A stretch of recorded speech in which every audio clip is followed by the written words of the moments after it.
পালিয়ে যাইনি, আপনাদের সন্তান হিসেবে আমরা এই দেশেই ছিলাম। প্রত্যেকটা ছেলে মেয়ে তাদের কলিজা হাতে নিয়ে রাস্তায় নেমে এসেছিল। একটা মেয়ে বলেছিল, আমার পিছনে পুলিশ, সামনে আমার স্বাধীনতা, আমি যাব কোন দিকে?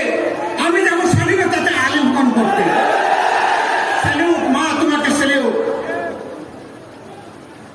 তুমি আমাদের গর্বের প্রতীক, তুমি সত্যিকারের যোদ্ধা, আর তোমার মতো যারাই লড়াই করেছে তারাই যোদ্ধা। এই যুদ্ধের বিনিময়ে বাংলাদেশটা মুক্ত হয়েছে। অনেকে বলতেছেন স্বাধীন হয়েছে, এটি দ্বিতীয় স্বাধীনতা। কেন বলে দ্বিতীয় স্বাধীনতা?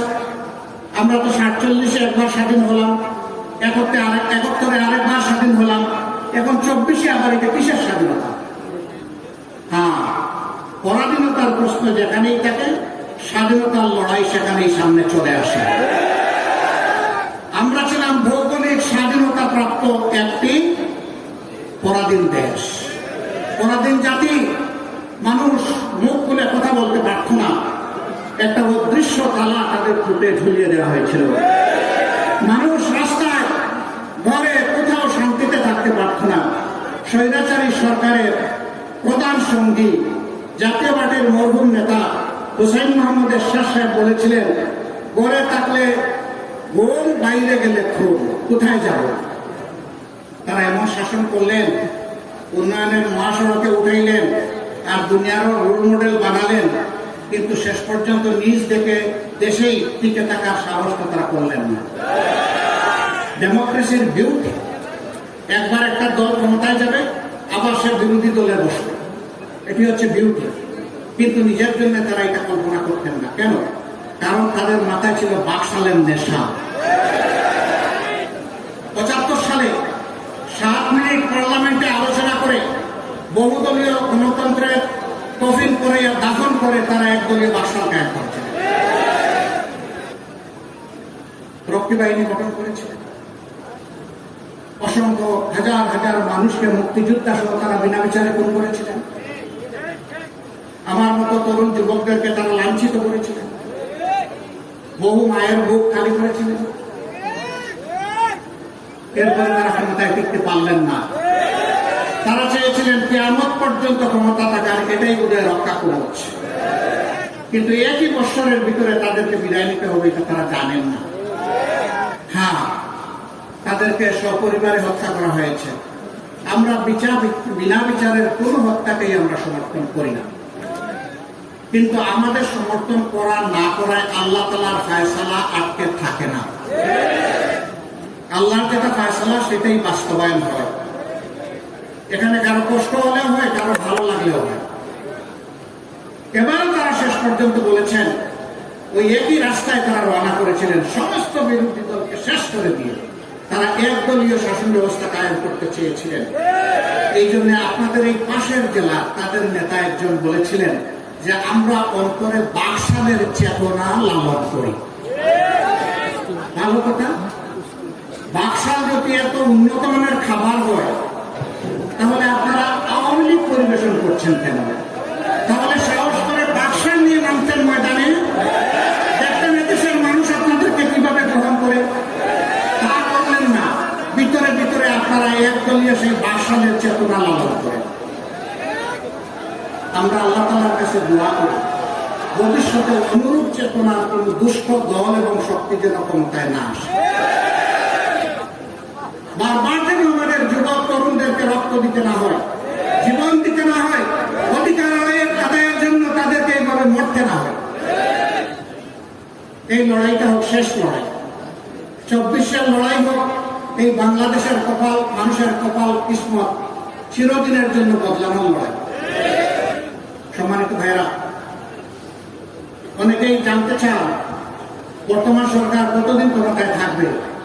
আমরা বলছি না, তারা ক্ষমতায় থাকবে না, তারা দেশের সেবা করবে। ধরে নিলাম সেবা, সেটা কতদিন? আমরা বলেছি যৌক্তিক সময়। বলে যে এটা তো একটা অনির্দিষ্ট অনিশ্চিত কথা। সুনির্দিষ্ট কি? আপনারা কি নির্বাচনের কোন রোডম্যাপ ঘোষণা করবেন? আমরা বলি হ্যাঁ, আমরা করব। তবে তার আগে আরেকটা রোডম্যাপ আমরা ঘোষণা করতে চাই, এটি হচ্ছে সংস্কারের রোডম্যাপ। কি কি জিনিস তারা সংস্কার করবেন? কতটুকু সময়ের ভিতরে তারা সংস্কার করবেন। এইটা নিয়ে আমরা চাই যে সরকার অংশীজনের সাথে, রাজনৈতিক দলগুলোর সাথে ডায়ালগে বসে একটা জাতীয় ঐক্যের মাধ্যমে এই সংস্কারের রোডম্যাপ তৈরি হোক। এই রোডম্যাপ যখন তৈরি হবে এবং সফলভাবে বাস্তবায়ন হবে, তার হাত ধরেই নির্বাচনের রোডম্যাপ ঘোষণা করতে হবে ইনশাআল্লাহ। যদি সংস্কার আন্দোলন সফল হয়, তাহলে জাতি একটা সুষ্ঠু ক্রেডিবল ইলেকশন পাবে ইনশাআল্লাহ। কিন্তু সংস্কারের কাজটা যদি সুষ্ঠুভাবে সম্পন্ন না হয়, সেই নির্বাচন দিয়ে জাতির কোন উপকার হবে না। একটা দুর্ভোগের পর আরেকটা দুর্ভোগের গর্তেই জাতি পড়ে যাওয়ার আশঙ্কা আছে। এই পয়েন্টে এখন সমস্ত রাজনৈতিক দল একমত, শুধু স্বৈরাচার আর স্বৈরাচারের দূষণ ছাড়া। তারা এখন কথা বলার সাহস পাচ্ছে না। হ্যাঁ, আমাদের উপর শাসন চালিয়েছে, কিন্তু আমরা গর্তে ঢুকিনি। আমরা আপনাদের সাথে ছিলাম, জনগণের পাশে ছিলাম, দুঃখ বেদনার অংশীদার ছিলাম। আমাদের দুঃখে আপনারা সাড়া দিয়েছেন, জনগণের দুঃখে আমরা আমাদের সামর্থ্য অনুযায়ী সাড়া দেওয়ার চেষ্টা করেছি। এদেশ থেকে আমরা পালিয়ে যাইনি, আপনাদের সন্তান হিসেবে আমরা এই দেশেই ছিলাম। তারা এখন কোথায় গিয়েছেন আমরা জানি না। দুই একজনের ঠিকানা ছাড়া আমাদের জানা নাই তারা কোথায় গিয়েছেন, কেন গেলেন। নিশ্চয়ই তারা অনুভব করেছেন তাদের পাপের বোঝা এত ভারী, জনগণের সামনে আসার তাদের সৎসাহস নেই। এরকম একটা গণহত্যাকারী দল জনগণের সামনে দল হিসাবে আসার সকল নৈতিক অধিকার তারা হারিয়েছে। সম্মানিত ভাইয়েরা, এই জন্যে আমরা আশা করি বর্তমান সরকার তাদের উপর অর্পিত দায়িত্ব যথাযথভাবে পালন করবেন। কিন্তু ইতিমধ্যে আমরা কিছু ব্যতিক্রম, কিছু অসুবিধা দেখতে পাচ্ছি। শিক্ষা কমিশন গঠন করা হয়েছে। এই দেশের 99% মানুষ নাস্তিক, তাই না? কি তাহলে কি আস্তিক? আস্তে করে বলতেছেন, এখন আর কারো বই পালাবা। এদেশের মানুষ কি নাস্তিক? আস্তিক। তাহলে আস্তিকদের প্রতিনিধিত্ব সেই শিক্ষা কমিশনের নেই কেন? সেখানে কেন চিহ্নিত কিছু লোককে বসানো হয়েছে যারা এদেশের সংখ্যাগরিষ্ঠ মানুষ, সাধারণ মানুষের কোন চেতনাই বুঝতে পারে না? এদেরকে কেন এখানে দেওয়া হলো? আমরা চাই তাদেরকে এখান থেকে সাফ করে দেওয়া হবে। তারা তাদের যে ময়দানে ছিল ওখানে গিয়ে কাজ করুক, আমাদের আপত্তি নেই। তাদের সবটা তারা বিক্রি করতে থাকুক, জনগণ তাদের প্রোডাক্ট কিনলে আমাদের কোনো আপত্তি নাই। কিন্তু জাতির গাড়ে তাদেরকে বসতে দেওয়া যাবে না। তাদের হাতে এই জাতির জন্য কল্যাণকর কোন শিক্ষা ব্যবস্থার রূপরেখা তৈরি হতে পারে না। শিক্ষা ব্যবস্থার রূপরেখা প্রণয়নের জন্য সেই মানুষদেরকে দিতে হবে যারা জাতির চেতনা ধারণ করে, যারা এই আগস্ট বিপ্লবের চেতনা ধারণ করে, তাদেরকে এখানে বসাতে হবে। সম্মানিত ভাইরা, আমি অনুরোধ করব সরকারকে, চলার পথে এরকম বড় কোনো দুর্ঘটনা ঘটানো উচিত হবে না। তাহলে জনগণের আস্থার জায়গাটা নড়ে যাবে, জায়গায় থাকবে না। আপনারা নড়ে গেলে বাংলাদেশ নড়ে যাবে। আপনারা ব্যর্থ হলে বাংলাদেশ ব্যর্থ হবে। আপনারা ব্যর্থ হলে এই বিপ্লব ব্যর্থ হবে। সুতরাং এই ব্যর্থতার দায়িত্ব আপনারা নেবেন না। যে কোনো মূল্যে আপনাদেরকে সফল হতে হবে। সারা দেশের জনগণ আপনাদের পাশে থেকে সমর্থন করে আপনাদেরকে শক্তি যোগাবে ইনশাআল্লাহ। আপনাদের জন্য এই দেশের জনগণ দোয়া করবে, সাহায্যের হাত বাড়িয়ে দেবে, দিচ্ছে, আরো দেবে ইনশাআল্লাহ। শুধু জাতিকে আপনারা সম্মান করবেন। আমি আপনাদের কাছে বিনয়ের সাথে অনুরোধ জানাতে চাই, বাংলাদেশ জামাত ইসলামী জাতির সামনে তার চিন্তা পেশ করে বলেছে, এই জাতিকে আমরা বিভক্ত জাতি দেখতে চাই না। আমরা একটা ঐক্যবদ্ধ জাতি চাই। দল ধর্ম থাকবে, এটি আল্লাহর জমিনের স্বাভাবিকতা, কিন্তু দল ধর্মের ভিত্তিতে মানবতাকে আমরা টুকরা টুকরা করতে চাই না। আমরা চাই বাংলাদেশের যারাই নাগরিক, তারা নাগরিক হিসাবে সমান অধিকার তারা ভোগ করবে, তারা গর্বিত হবে। এই সমাজে ইনসাফ থাকবে, বৈষম্য দূর হবে, করাপশন ফ্রি সোসাইটি, দুর্নীতিমুক্ত একটা সমাজ হবে। এই আন্দোলন জামাতে ইসলামী করে যাচ্ছে। আমাদের বিরুদ্ধে অনেক অপমান, অনেক অভিযোগ। আজকে একটি বোন আমেরিকা থেকে তিনি ফোন করেছেন, বাংলাদেশের একটি চমৎকার মিডিয়ায় তিনি কিছুদিন সার্ভিস দিয়েছেন, যে মিডিয়া আমাদের বিরুদ্ধে এবং দেশের বিরুদ্ধে যুদ্ধ ঘোষণা করেছে। এখন তিনি তিনি যুক্তরাষ্ট্রে। তিনি আমাকে ফোন করে বললেন, এখানে একটা মিডিয়া হাউসের সাথে আমি সম্পৃক্ত, 14 আগস্ট পর্যন্ত আপনাদের ব্যাপারে অনেক কথা শুনেছি, 5 আগস্ট থেকে নতুনভাবে আপনাদেরকে দেখছি, আপনাদের ব্যাপারে আমাদের ধারণা উলটপালট। আমি আমার ধারণাগত জায়গা থেকে আপনার সাথে কিছু কথা বলতে চাই, আমি কি একটু সময় পাবো?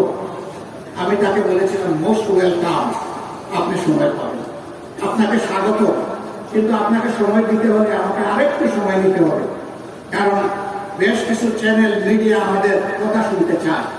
আমরা বিভিন্ন কাজের চাপের কারণে এখন অনেকে আমরা সুযোগ দিতে পারছি না, আপনাকে একটু অপেক্ষা করতে হবে। তিনি বলছেন, আমার কোনো আপত্তি নেই, যতদিন অপেক্ষা করা লাগে আমি করব।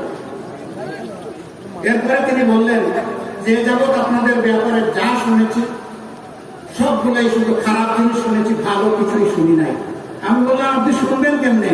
15.5 বছর তো আমাদের মুখে তালা ঝুলিয়ে দেওয়া হয়েছিল, আমাদেরকে স্বস্তির সাথে এই সমাজে বসবাস করতে দেওয়া হয়নি। আমাদের একজন কর্মী তার সন্তানকে নিয়ে খাওয়ার টেবিলে দুপুরবেলা বসেছেন, ধরে নিয়ে বলেছে তারা রাষ্ট্রের বিরুদ্ধে উদ্যম বৈঠক করেছেন, ষড়যন্ত্র করেছেন। নিজের ভাতের টেবিল দিয়েও তাদের জন্য নিরাপদ ছিল না। আপনি আমাদের কথা শুনবেন কেমনে বলুন? আপনার তো শোনার কোন সুযোগই ছিল না। আল্লাহ তাআলা এখন একটু সুযোগ দিয়েছেন, আমরা মিডিয়ার সামনে কথা বলতে পারছি, সেই সুবাদে জনগণ জানতে পারছে আমাদের চিন্তা কি চেতনা। আমরা আরেকটি কথা বলেছি, আমরা বলেছি যে একটা স্থায়ী বন্দোবস্ত রাজনীতির এই দেশে হতে হবে। অস্থায়ী বন্দোবস্তের মাধ্যমে নিগ্রহের পর নিগ্রহ এই জাতির কপালে না আসে। এই বিপ্লবের পরে যেই দলটি সবচেয়ে বেশি মজবুত, যদি প্রতিশোধ নিতে হয় তাহলে তার অধিকার সবার আগে, তাই না? আমরা আমাদের কর্মীদেরকে বলেছি, সাবধান, আমরা আইন হাতে তুলে নেব না, প্রতিশোধ বলতে যা বোঝায় তা